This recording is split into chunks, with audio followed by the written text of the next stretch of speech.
মাত্র 1500 টাকায় মল্লিকার্জুন জ্যোতির্লিঙ্গ। হায়দ্রাবাদ থেকে শ্রীশৈলমের বাজেট ট্রিপ, সেখানে যাওয়া আসা ঘোরা ফেরা খাওয়া দাওয়া সবকিছু নিয়ে। অন্ধ্রপ্রদেশের শ্রীশৈলমে অবস্থিত মল্লিকার্জুন জ্যোতির্লিঙ্গটি একাধারে 12টি জ্যোতির্লিঙ্গ এবং 18টি মহাপীঠের অন্যতম। একই জায়গায় শিব, মল্লিকার্জুন এবং শক্তি ভ্রমরম্বা নামে অবস্থিত। এই জায়গার প্রধান রহস্য, শিবলিঙ্গ নাকি রং পরিবর্তন করে, যা অলৌকিক। 12টি জ্যোতির্লিঙ্গের মধ্যে দ্বিতীয় হচ্ছে এই মল্লিকার্জুন। সারা বছর দর্শনার্থীদের আগমন ঘটলেও শীতকাল মানে অক্টোবর থেকে ফেব্রুয়ারি পর্যন্ত ভিড় কিন্তু আরও বেড়ে যায়। ভগবান শিব এখানে অর্জুন রূপে এবং দেবী পার্বতী মল্লিকা রূপে আবির্ভূত হয়েছেন। ভক্তরা বিশ্বাস করেন এই মন্দিরে গেলে সম্পদ আর খ্যাতি আসে। দেবী পার্বতী এখানে নিজেকে মৌমাছি রূপে রূপান্তরিত করে মহিষাসুরের সঙ্গে যুদ্ধ করেছিলেন। ভক্তরা বিশ্বাস করেন দেবী ভ্রমরম্বা মন্দিরে একটি গর্ত রয়েছে, যেখানে মৌমাছির গুঞ্জন আজও শুনতে পাওয়া যায়। হায়দ্রাবাদ ভ্রমণে এই জায়গাকে তো ভ্রমণ লিস্টে যুক্ত করতেই হতো, আর সেই কারণে হাতে মাত্র একটা দিন সময় নিয়েই চলে গিয়েছিলাম মল্লিকার্জুন জ্যোতির্লিঙ্গ দর্শনে। এই নিয়ে এই বছরের আমার এটি দ্বিতীয় জ্যোতির্লিঙ্গ দর্শন। প্রথমটি হয়েছিল কাশী বিশ্বনাথ। আর আজকের এই ভিডিওতে আমি আপনাদেরকে জানাবো সোলো ট্রাভেল করলেও আপনারা কিভাবে কম খরচে এই মল্লিকার্জুন জ্যোতির্লিঙ্গ আপনারা হায়দ্রাবাদ ট্রিপে অ্যাড করতে পারবেন। প্রথমেই বলে রাখি, আমরা 2 জন গেছিলাম, আর দ্বিতীয়ত আমরা স্টে করিনি।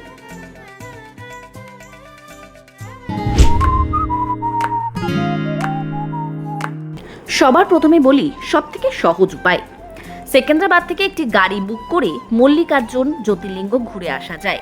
তার পাশাপাশি দেখে নিতে পারবেন আশেপাশের বেশ কয়েকটা দর্শনীয় স্থান। তবে সেখানে স্টে করলে নাগার্জুন ড্যামটাও দেখতে পারেন। এবারে পাবলিক ট্রান্সপোর্ট, আপনারা যদি ট্রেনে করে যেতে চান তাহলে সেকেন্দ্রাবাদ থেকে আপনাকে প্রথমে যেতে হবে মার্কাপুর রোড। সেখান থেকে একটি বাস ধরে শ্রীশৈলমের উদ্দেশ্যে যেতে হয়। তবে আমরা চুজ করেছিলাম 3 নম্বর, অর্থাৎ সেকেন্দ্রাবাদ থেকে বাসে করে শ্রীশৈলম। আমরা এলবি নাগার থেকে বাসটা ধরেছিলাম। এলবি নাগারে বাসটার টাইম ছিল রাত 1টা। আমরা রেড বাস থেকেই বাসের বুকিং করেছিলাম।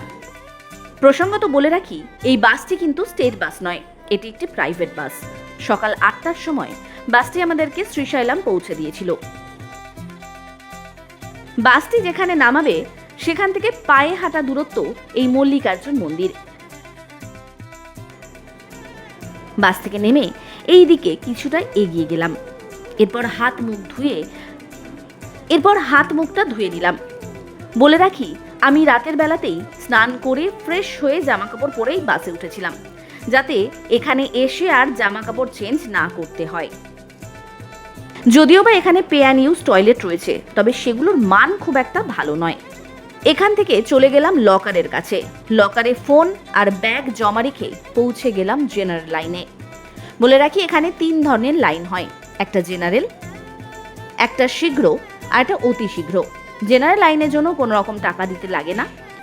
বাকি দর্শনগুলো সম্পর্কে আমি পরে ডিটেলসে বলছি। এই যে লকার রুমটা দেখছেন, এখান থেকে সোজা এগিয়ে গেলেই ডান হাতে পড়বে একটা গেট, সেখান দিয়ে জেনারেল লাইনের জন্য ভিতরে প্রবেশ করতে হয়। আমরা যখন লাইন দিয়েছিলাম তখন সকাল 9টা বা 9:30 বাজে, তাই বেশ ফাঁকা। আমাদের কিন্তু দর্শন করতে খুব একটা অসুবিধে হয়নি। খুব সুষ্ঠুভাবে আমরা দর্শনটা সম্পন্ন করেছিলাম। ভেবেছিলাম ভীষণ ভিড় হবে, আদেও লাইন পাবো কিনা, কোন দর্শনের টিকিট কাটতে হবে, তবে সেসব কিছুই করতে হয়নি। জেনারেল লাইনেই ভালোভাবে দর্শন করতে পেরেছি, একটা টাকাও কাউকে দিতে হয়নি। ভিতরেই পাবেন মা পার্বতীর মন্দির। দর্শন শেষে বিনামূল্যে প্রসাদও বিতরণ হয়, থাকে অবশ্য একটা মাত্র লাড্ডু। এরপর এই দিকটা দিয়ে আপনাকে বের হয়ে আসতে হবে। আমরা এখান দিয়ে এসেছিলাম, তবে এখান দিয়ে বের হয়ে এসে আবারও লকার থেকে ফোন নিয়ে এসে বেশ ভালো ভিডিও করে গেছি।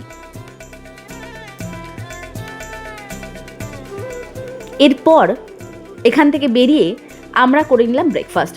4টে ইডলি, প্লেট প্রতি 30 টাকা। ব্রেকফাস্ট করার পর মন্দিরটা একটু ভালো করে ঘুরে দেখলাম। এই দিকটা দিয়ে এগিয়ে গেলে মন্দিরের খুব সুন্দর একটা ভিউ পাওয়া যায়, যদিও বা সেটা দূর থেকেই।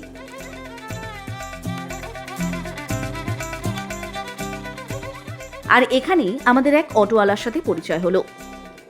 তার সাথেই আমরা এখানকার লোকাল কিছু সাইট সিন করে নিয়েছিলাম। শেয়ার অটোতে 150 টাকা করে মাথা পিছু ভাড়া। একটা অটোতে 6 জন মতো বসতে পারে। অটো করে আমাদেরকে সবটা ঘুরিয়ে ফিরিয়ে নিয়ে আসবে এই পাতাল গঙ্গার রোপওয়ের কাছে। আমরা সবার প্রথমেই চললাম শ্রী সাক্ষী গণপতি টেম্পল। অটোতেই জুতো রেখে পায়ে হেঁটে এগিয়ে গেলাম। ভিতরটা বেশ সুন্দর আর শান্ত। কুপন কেটে একদম গর্ভগৃহের ভিতরে যেতে পারবেন বা পুজো দিতেও পারবেন, তবে আমরা আর সেটা করিনি। আমরা নর্মালি দর্শন করে বেরিয়ে আসলাম। অন্যান্য সময় ভিড়টা বেশ ভালোই থাকে। এখান থেকে বেরিয়ে আমরা আবারও অটো করে এগিয়ে গেলাম। এখন যাচ্ছি হাতেকেশ্বরম। এই জায়গা মহাদেবের মন্দির। এখানে নামকরণ হয়েছে কারণ হটকা মানে সোনা। স্কন্ধ পুরাণে বিশ্বাস করা হয় যেই শিবলিঙ্গ থেকে সোনার আভা বিকিরণ করে সেই জায়গার নাম হতেকেশ্বরম। এই জায়গার পাশে রয়েছে একটি দেবীর মন্দির। এই জায়গাও দর্শন করে নিলাম। বেশ সুন্দর আর স্নিগ্ধ এই জায়গাগুলো। এখান থেকে এবারে যাচ্ছি পালধারা পঞ্চধারার উদ্দেশ্যে। এখান থেকে অবশ্য খুব একটা দূরত্ব নয়।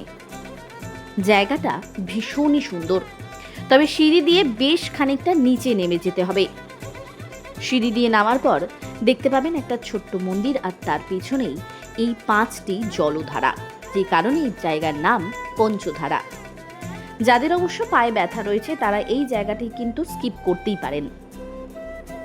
তবে এখানে গেলে এই জায়গা থেকে পাওয়া যায় খুব সুন্দর একটা সিনিক ভিউ। এই জায়গা দেখা শেষ করে আমাদের শেষ গন্তব্যের দিকে এগিয়ে চললাম। সেটা হচ্ছে শ্রী শেখরেশ্বরা স্বামী টেম্পল।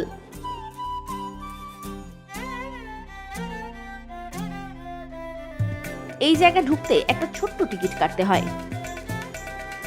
লাগলো মাথা পিছু 20 টাকা করে। এই জায়গাটি শ্রীশৈলমের সবচেয়ে উঁচু জায়গা। সমুদ্রপৃষ্ঠ থেকে প্রায় 1850 ফুট উঁচুতে অবস্থিত। এখানে ভগবান বীর শঙ্কর পূজিত হন, অর্থাৎ শিব। সকাল 8:30 পর্যন্ত মন্দির খোলা থাকে দর্শনার্থীদের জন্য। এই জায়গাটা বেশ সুন্দর। যত সিঁড়ি দিয়ে উপরে উঠছি এই জায়গার রূপ যেন বদলে যাচ্ছে। চারিদিকে পাহাড় আর পাহাড়। একদম উপরে উঠে রয়েছে একটি নন্দী মহারাজের মূর্তি। মনে করা হয় এখান থেকে সোজাসুজি নন্দী মহারাজ মুখ করে রয়েছেন মল্লিকার্জুন জ্যোতির্লিঙ্গের দিকে। আকাশ পরিষ্কার থাকলে বা খুব ভালোভাবে দেখলে দূর থেকে সেই মন্দির দেখা যায়। সিনিক ভিউ কিন্তু অপূর্ব। চারিদিকে পাহাড় ঘেরা এই জায়গা। ভক্তরা বিশ্বাস করেন এই জায়গা দর্শন করলে সমস্ত পাপ দূর হয়, মুক্তি মেলে পুনর্জন্ম থেকে। এখান থেকে আমরা ঘুরে চলে গিয়েছিলাম পাতাল গঙ্গা রোপওয়ের কাছে। অটো নামিয়ে দিল। রোপওয়েতে 100 টাকা মাথা পিছু দিয়ে চললাম পাতাল গঙ্গার দিকে। এই 100-র মধ্যেই আসা যাওয়া সবটাই। এই জায়গা থেকে কিন্তু কৃষ্ণা নদীর দারুণ ভিউ পাওয়া যায়।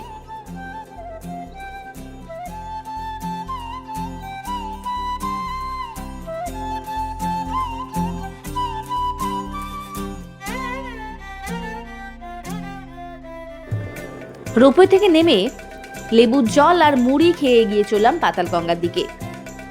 কৃষ্ণা নদীর একটি পবিত্র ঘাট হচ্ছে পাতাল গঙ্গা। এখানে স্নান করা অত্যন্ত পুণ্যদায়ক। এই ঘাট খোলা থাকে সকাল 9টা থেকে বিকেল 5টা পর্যন্ত। তবে এই ঘাটগুলোর জল কিন্তু অনেক বেশি অপরিষ্কার, যে কারণে আমরা কেউই জলে নামিনি। বোটিং করতে চাইলে 100 টাকার বিনিময়ে 20 মিনিটের জন্য বোটিং করতেই পারেন। ফেরার সময় রোপওয়েতে বেশ লম্বা লাইন পড়েছিল। রোপওয়ে করে এসে নেমে সেখান থেকে একটা টোটো ধরলাম বাস স্ট্যান্ডের জন্য। ভাড়া পড়লো 15 টাকা মাথাপিছু। দুপুরবেলা 3:20 বাসটা ধরেছিলাম। তবে ফেরার এই বাসটি স্টেট বাস, রাজধানী এসি বাস ছিল, যে কারণে ভাড়াটা একটু বেশি। আচ্ছা, এখানে কিছু কথা আমি জানাতে চাই। গভর্নমেন্ট বাসের থেকে প্রাইভেট বাসগুলো কিন্তু বেশ ভালো আরামদায়ক। এটা অবশ্য আমার মনে হয়েছে, কারণ গেছিলাম আমি প্রাইভেট বাসে আর ফেরার সময় গভর্নমেন্ট বাসটি ছিল।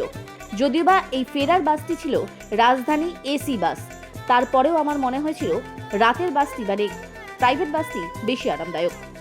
দ্বিতীয়ত, শ্রীশৈলমের এই মন্দিরটি অনেকটা জঙ্গল এরিয়া পেরিয়ে যেতে হয়, যে কারণে রাত্রিবেলা এই রুটে গাড়ি চলাচল বন্ধ থাকে। রাত্রি 9টা থেকে সকাল 6টা পর্যন্ত এই জায়গায় কোনো গাড়ি আসা যাওয়া করতে পারে না। আর সেই কারণে রাতের বাসগুলো কোনো একটা জায়গায় হল্ট দেয়, সারা রাত সেখানে বাসে কাটিয়ে পরের দিনকে সকালবেলা শ্রীশৈলম পৌঁছে দেয়। 3, ফেরার সময় বাস একটা জায়গাতে কিন্তু হল্ট দেবে। যাওয়ার সময় কোনো হল্ট ছিল না, শুধুমাত্র রাত্রিবেলা আলাদা জায়গায় দাঁড়িয়েছিল। 4, ফেরার সময় যে বাসটিতে আমরা এসেছিলাম মানে রাজধানী এসি বাস, এই বাস কিন্তু সব জায়গায় হল্ট দেয় না, যে কারণে আমরা এলবি নাগারে নামতে পারিনি। আমাদেরকে নামতে হয়েছিল এমজি বাস স্ট্যান্ড। তবে এমজি বাস স্ট্যান্ড থেকে 2 মিনিটের হাঁটা পথেই এমজি মেট্রো স্টেশন, সেখান থেকে মেট্রো করে এলবি নাগার চলে গিয়েছিলাম। 5, এই মন্দিরে আপনি যত সকাল সকাল পৌঁছাবেন ততই তাড়াতাড়ি আপনার দর্শন সম্পন্ন করা সম্ভব হবে। আমরা 9টা নাগাদ লাইন দিয়েছিলাম। 6, একদিনে না করেও এই জায়গাটি আপনি একটা দিন স্টে করতে পারেন। শ্রীশৈলমে মন্দির ট্রাস্টের নিজস্ব কিছু গেস্ট হাউস রয়েছে, সেখানে আপনারা স্টে করতে পারেন। একটা দিন স্টে করলে নাগার্জুন ড্যামটিও ঘুরে আসবেন। 7, ফোন আর ব্যাগ আপনাকে লকারে জমা রাখতেই হবে। পার্স আপনি নিয়ে যেতেই পারেন। ফোনের জন্য 10 টাকা করে লাগে আর লাগেজে 20 টাকা।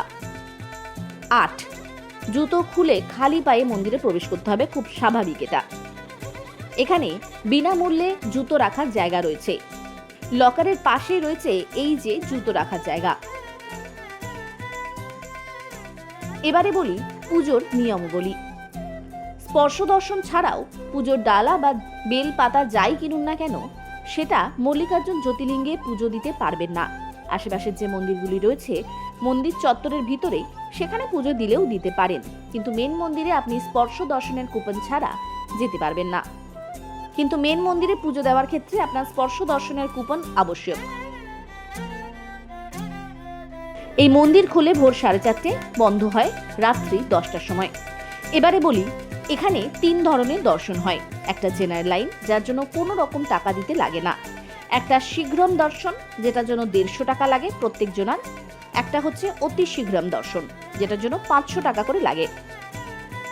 এই টিকিট আপনারা শ্রীশৈলম দেবস্থানম ওয়েবসাইটে পেয়ে যাবেন। এবারে আসি খরচের বিষয়ে। এই ট্রিপটি আমি করেছিলাম সেকেন্দ্রাবাদের এলবি নাগার থেকে এলবি নাগার অবধি, আর সেই হিসেবেই খরচ।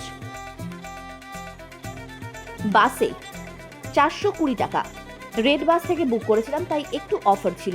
লকার 15 টাকা করে, কারণ 30 টাকা টোটাল, দুজন মিলে ভাগ। ব্রেকফাস্টে 30 টাকা, সাইট সিনে 150 টাকা, রোপওয়েতে 100 টাকা, লাঞ্চ 60 টাকা। পাতালগঙ্গা রোপওয়ে থেকে বাস স্ট্যান্ড আসতে টোটোতে লেগেছিল 15 টাকা করে। বাসে করে যখন ফিরেছি 680 টাকা লেগেছে, আর মেট্রোতে 35 টাকা। ফেরার সময় টুকটাক কিছু খাবার আমাদের কাছে স্ন্যাক্স ছিল, সেটাই খেয়ে নিয়েছিলাম। এই সবকটা টোটাল করে দাঁড়াচ্ছে 1505 টাকা করে। তাহলে হায়দ্রাবাদ ঘুরতে গেলে কিন্তু মল্লিকার্জুন জ্যোতির্লিঙ্গটা এইভাবে খুব কম বাজেটের মধ্যে সম্পন্ন করতে পারেন। আজকের মতো ভিডিও এইটুকুই। ফিরে আসবো নতুন কোনো ভিডিও নিয়ে। ততক্ষণ সুস্থ থাকুন, সঙ্গে থাকুন ট্রাভেলিয়ার।